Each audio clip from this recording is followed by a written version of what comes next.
I wanted to talk to you about executing your strategy, transforming your business through creating what's called a leadership system. In my experience, leaders need structure, they need tools, methods, process over time to be successful. What I notice though in companies at the moment is there's two key things going on from a systems point of view. One is a real need to create leadership fundamentals, a process of leadership to enable the execution of the strategy. But wrapped around that, culturally a need for greater agility. People and leaders to unlearn the references from the past, to be able to think differently, to be able to behave differently, create new ways of working to deliver new and better outcomes for the customer.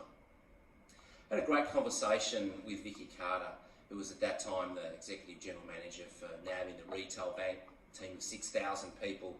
She talks really eloquently about setting up and architecting a system, in her case a coaching system, to generate better outcomes for the customer and the business.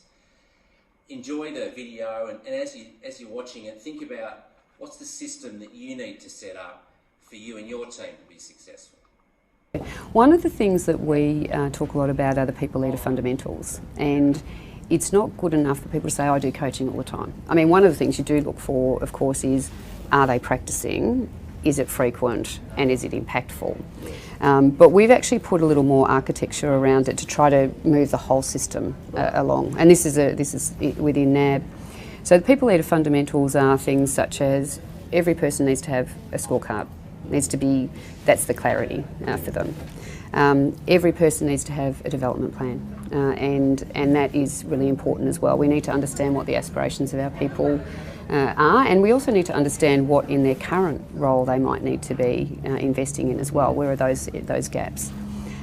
We talk about the fact that they have to have quarterly performance conversations. So I know whether my team are doing that or not, and the reason I know that is because the fourth component is skip level conversations. So I will twice a year have a skip level meeting with the direct reports of my direct reports. There's a couple of reasons why that's really important. One is I get a sense for how impactful their coaching is. I also get a sense for how frequent it is. And I get a sense of whether the artefacts are in place around the development plan and the scorecard, and how well we're having those sort of performance and coaching conversations as well. So we do have that structure around it, and that enables me to check in on how people are actually going.